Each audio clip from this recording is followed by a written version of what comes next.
নমস্কার, আমার ধর্মকথা চ্যানেলে আপনাদের সকলকে জানাই স্বাগত। আজকে আমরা জানবো রামনবমী সম্পর্কে কিছু তথ্য। যেমন রামনবমীতে রাম নাম জপ করা অবশ্যই প্রয়োজন। অদ্ভুত শক্তির জোর পাবেন মনে যদি রাম নাম জপ করেন। এবং রাম নাম জপের মহিমা, রাম নামের প্রতিটি অক্ষরের মহিমা। রাম নবমী সম্পর্কে 9টি চমকপ্রদ তথ্য। রাম নবমীতে কোন কাজগুলি করলে সৌভাগ্য আপনার সঙ্গী হবে আজীবন। সংসারে শান্তি আনতে রাম নবমীর দিন কি করবেন ও কি করবেন না। এবং সবশেষে শুনবো শ্রী রাম নবমীর ব্রত কথা। রামনবমীতে রামের পুজোর পর তার নাম জপের পরামর্শ দেয় শাস্ত্র। শাস্ত্রমতে রামনবমী তিথিতে রামের নাম 108 বার রাম নাম লেখা উচিত। এর ফলে রাম ভক্তদের সমস্ত রোগ শোক দূর করেন। রাম নামে এমন এক শক্তি নিহিত যা খারাপ সময়কে শুভ সময়ে পরিবর্তিত করে জীবনে সৌভাগ্য সমৃদ্ধি বৃদ্ধি করে। ইহলোকই নয়, পরলোকেও রাম নাম আপনাকে সাহায্য করবে। এবার আমরা জেনে নেব রাম নাম লিখলে ও জপ করলে কি সুফল পেতে পারেন। রাম নাম জপের মহিমা। সাধারণত যে কোনো সময়ে রাম নাম জপ করতে পারেন, তবে রামনবমীতেই এই নাম জপ করলে বিশেষ ফল পেতে পারেন। রাম নাম জপের উপকারিতা জেনে নেওয়া যাক। 1. রাম নাম জপ এক ধরনের ধ্যান যা পরমাত্মার সঙ্গে আপনার অন্তরাত্মার মিলন ঘটায়। 2. রাম নাম জপ করলে আপনার আশপাশ ও মন থেকে সমস্ত নেতিবাচক শক্তি দূর হয়। 3. এই নাম জপ করলে ব্যক্তি মানসিক শান্তি লাভ করে, যা তাদের ক্রমশ ব্যাকুলতা ও অবসাদ থেকে মুক্তি দিতে সাহায্য করে। 4. রাম নাম জপের মাধ্যমে ব্যক্তির শরীরের একটি কম্পন সৃষ্টি হয়, যা অবচেতন মনকে উদ্দীপিত ও জাগৃত করে। 5. শাস্ত্রমতে এই নাম জপ করলে ব্যক্তির রাগ কমে। যারা সকলের সঙ্গে দুর্ব্যবহার করেন তারা রাম নাম জপ করে নিজের ব্যবহারের উন্নতি ঘটাতে পারেন। 6. মনের দুঃখ কষ্ট পূর্ণ আবেগ থেকে মুক্তি দিতে পারে এই নাম। তাই নিয়মিত এই বিশেষত রাম নবমীতে রাম নাম জপ করতে ভুলবেন না। 7. রাম নাম জপের ফলে ব্যক্তির মনের মধ্যে ভালোবাসা বিশ্বাস জন্মায়, যা তাদের জীবনে এগিয়ে নিয়ে যেতে সাহায্য করে। 8. রাম নাম জপ ব্যক্তিকে পরমানন্দের পথে নিয়ে যায়। শরীর ও মনন বিষাক্ত উপাদান নির্গত করতে সাহায্য করে এই নাম জপ। 9. রাম ভক্ত বজরংবলী জানিয়েছিলেন যে শুধুমাত্র রাম নাম জপের মাধ্যমেই তার মধ্যে অপার শক্তির সঞ্চার হয়। 10. পাপ মুক্তি ও আত্মার শুদ্ধির জন্য রাম নাম জপ করতে পারেন।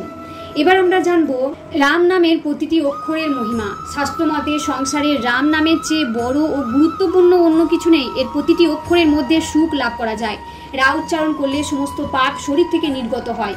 ম উচ্চারণের ফলে শরীর ও মনের প্রবেশদ্বার বন্ধ হয়, যার ফলে সেই পাপ পুনরায় মনে প্রবেশ করতে পারে না। পাথরে রাম নাম লিখে সমুদ্রে ফেললে যেমন পাথর ডুবে যায় না, তেমনি ব্যক্তিও সহজে এই ভবসাগর পার করে নিতে পারে। কথিত আছে যে এই কলিযুগে শুধুমাত্র রাম নামই ব্যক্তির সমস্ত মনস্কামনা পূর্ণ করতে পারে।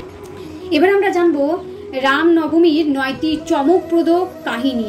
সামনেই রাম নবমী। চৈত্র মাসের শুক্লপক্ষের নবমী তিথিতে জন্মগ্রহণ করেছিলেন রাম। এবছর 17 এপ্রিল চৈত্র শুক্ল নবমী তিথি। এই তিথিতে রামের পূজার্চনার বিশেষ মাহাত্ম্য রয়েছে।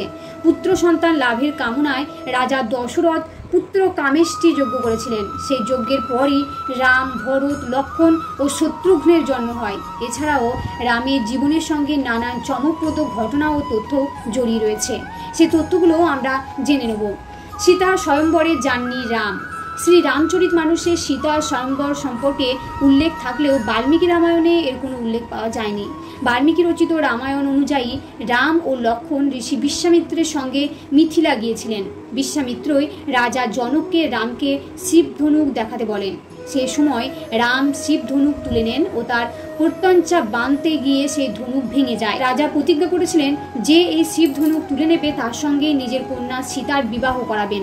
এ কারণে রামের সঙ্গে সীতার বিবাহ হয়। বিয়ের সময় রামের বয়স কত ছিল?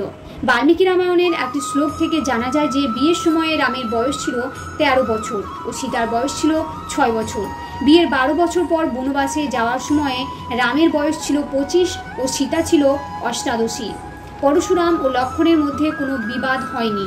রামচরিতমানস অনুযায়ী সীতা স্বয়ম্বরের সময় পরশুরাম সেখানে এসেছিলেন ও লক্ষ্মণের সঙ্গে তার বিবাদ হয়েছিল। কিন্তু বাল্মীকি রামায়ণ থেকে জানা যায় যে সীতাকে বিয়ে করে রাম যখন অযোধ্যা ফিরছিলেন তখন পথে পরশুরামের সঙ্গে দেখা হয়। সে সময় তিনি রামকে নিজের ধনুকে তীর তোলার জন্য বলেন। রাম এমন করে দিলে পরশুরাম নির্বিবাদে সেখান থেকে চলে যান। এ কারণেই রামের হাতে রাবণ বধ হয়। রঘুবংশের এক প্রবল প্রতাপী রাজা ছিলেন অনরণ্য। রাবণ বিশ্ব বিজয় করতে বেরোলে রাজা অনরণ্যের সঙ্গে ভীষণ যুদ্ধ হয়। সেই যুদ্ধে রাজা অনরণ্যের মৃত্যু হয়। কিন্তু মৃত্যুর আগে রাজা অনরণ্য রাবণকে অভিশাপ দেন যে তার বংশেরই এক যুবকের হাতে রাবণের মৃত্যু হয়। রাম রঘুবংশে জন্মগ্রহণ করেছিলেন এবং তার হাতেই রাবণ বধ হয়। কম্বদকে শাপ মুক্ত করেন রাম। বনে যখন রাম ও লক্ষ্মণ সীতার খোঁজ করছিলেন তখন তার কম্বদ নামক এক রাক্ষস বধ করেন। বাস্তবে এই অভিশাপের কারণে রাক্ষস হয়েছিল কম্বদ। রাম তার দাহ সংস্কার করলে কম্বদ শাপ মুক্ত হয়। লক্ষ্মণ নয়, ক্রুদ্ধ হয়েছিলেন রাম। রামচরিত মানস অনুযায়ী সমুদ্র বানর সেনাকে লঙ্কা যাওয়ার পথ না দিলে লক্ষ্মণ ক্রুদ্ধ হয়, কিন্তু বাল্মীকি রামায়ণে লেখা হয়েছে যে রাম সমুদ্রের উপর ক্রুদ্ধ হয়েছিলেন, লক্ষ্মণ নন। এমনকি সমুদ্রকে শুকিয়ে দেওয়ার জন্য তীর নিক্ষেপ করতে প্রস্তুত হলে লক্ষ্মণ ও অন্যান্যরা তাকে বোঝায়। রামের জন্য রথ পাঠিয়েছিলেন ইন্দ্র। রাম রাবণের যুদ্ধের শেষ পর্যায়ে ইন্দ্র রামের জন্য রথ পাঠান। সেই রথে বসেই রাম রাবণের বধ করেন। বহুক্ষণ ধরে রাম ও রাবণের যুদ্ধ চলতে থাকলে অগস্ত্যা মুনি রামকে আদিত্য হৃদয় স্তোত্র পাঠ করতে বলেন। এরপরই রাম রাবণের বধ করেছিলেন। 31টি তীরে মৃত্যু হয় রাবণের। শ্রী রামচরিত মানস অনুযায়ী রাবণের উদ্দেশ্যে একসঙ্গে 31টি তীর নিক্ষেপ করেছিলেন রাম। এর মধ্যে একটি তীর রাবণের নাভিতে বিঁধে যায়, অন্য 30টি তীর রাবণের 10 মাথা ও 20 হাত ধর থেকে বিচ্ছিন্ন হয়।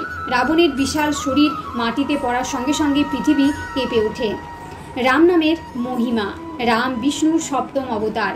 বিষ্ণু সহস্র নামের মধ্যে 394তম নামই হচ্ছে রাম নাম।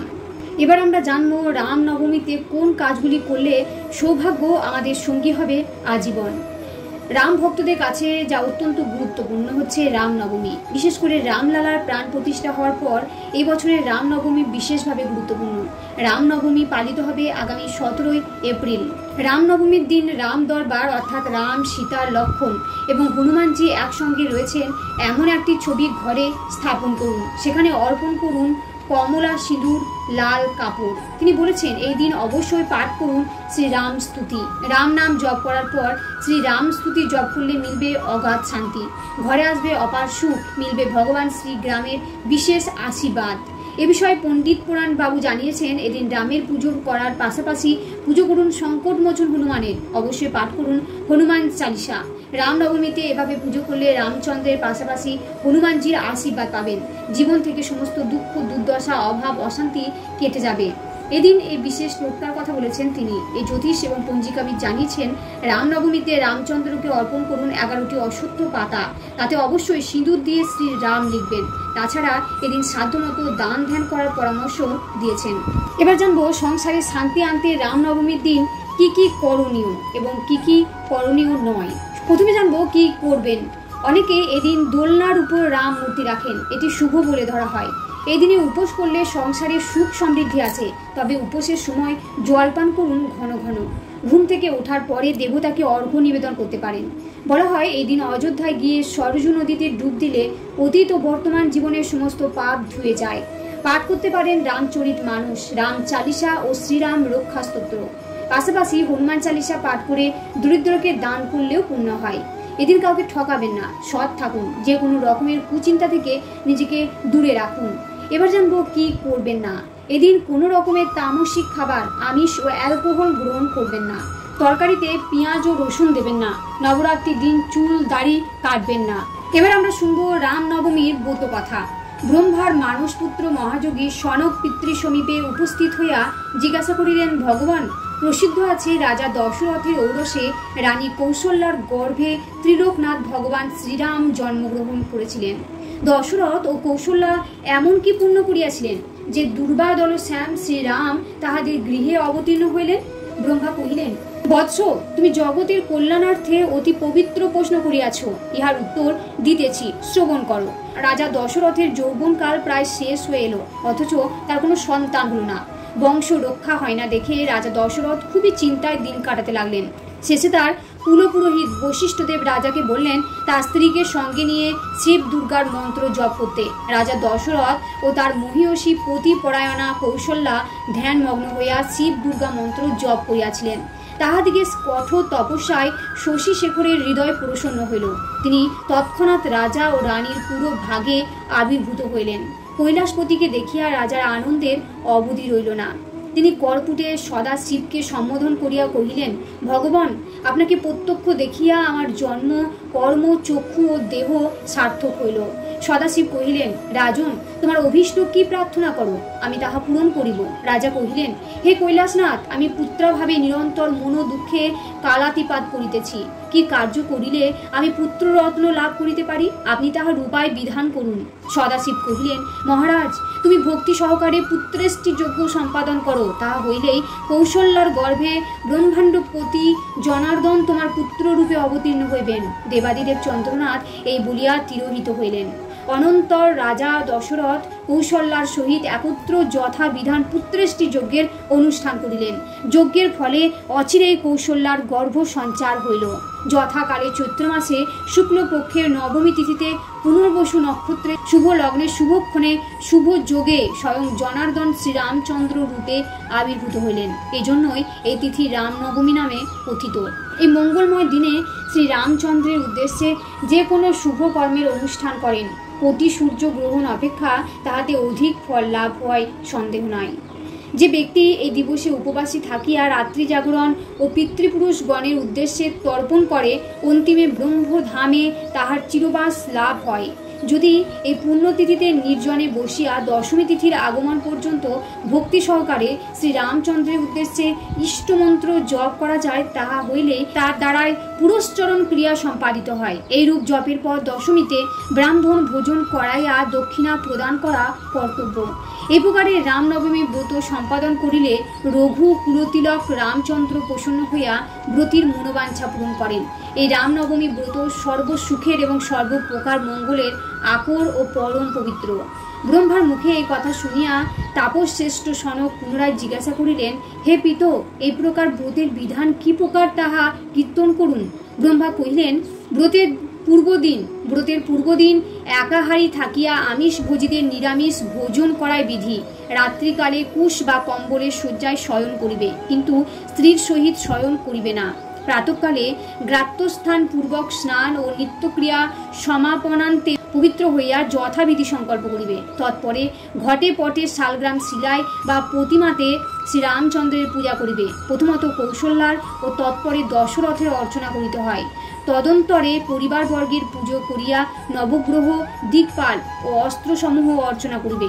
মধ্যাহ্নকালে শ্রীরামচন্দ্রের আবির্ভাব স্মরণ করিয়া পদ্মার্ঘ্যদি দ্বারা তাহার পূজা সম্পাদন পূর্বক 3টি পুষ্পাঞ্জলি প্রদান করিবে। রাত্রি জাগরণ করিতে হয়। পরদিন প্রভাতে স্নানান্তে যথাবিধি ভক্তি সহকারে শ্রীরামচন্দ্রের পূজার সমাপনান্তে ব্রাহ্মণকে ভোজন করাইবে ও দক্ষিণা দিয়া তাহাদিগকে সন্তোষ সাধন করিবে। তৎপরে নিজে পালন করিবে। যে ব্যক্তি এই রামনবমী ব্রত কথা শ্রবণ করে, সে ইহধামে পুত্রাদি সহ অতুল সুখ সম্ভোগ করিয়া দেহাবসানে ব্রহ্মধামে গমন করিয়া থাকে। ভক্তি সহকারে ইহা শ্রবণ করিলে রোগীর রোগ দূর হয়, বন্ধা নারী দীর্ঘজীবী পুত্র লাভ করে এবং সপত্নীর দর্প চূর্ণ করিতে সক্ষম হয়। ইহার প্রসাদে নির্ধনের ধনলাভ ও ভয়ার্ত ব্যক্তি ভয় হইতে পরিমুক্ত হইবে সন্দেহ নাই। এ ব্রতের অনুষ্ঠান করিলে যেরূপ পুণ্য সঞ্চয় হইয়া থাকে, নানাবিধ যজ্ঞ, কঠোর তপস্যা ও সর্বতীর্থে ভ্রমণ দ্বারাও তাদৃশ পুণ্য লাভের সম্ভাবনা নাই। হে বৎস, তোমার প্রতি স্নেহ হেতু আমি এই গুচ্ছ মাহাত্ম কীর্তন করিলাম। সাধারণের নিকট তুমি কদাচ এই ব্রতের বিষয় প্রকাশ করিও না। যে ব্যক্তির ভক্ত হরিহরে ভেদ জ্ঞান নাই, সেরকম শিষ্যের নিকটে ইহা প্রকাশ করিও। জয় শ্রী পুরুষোত্তম শ্রী রামচন্দ্রের জয়। যদি ভিডিওটি দেখে আপনাদের ভালো লাগে তাহলে অবশ্যই একটা লাইক করবেন এবং কমেন্টে লিখবেন জয় শ্রী রাম।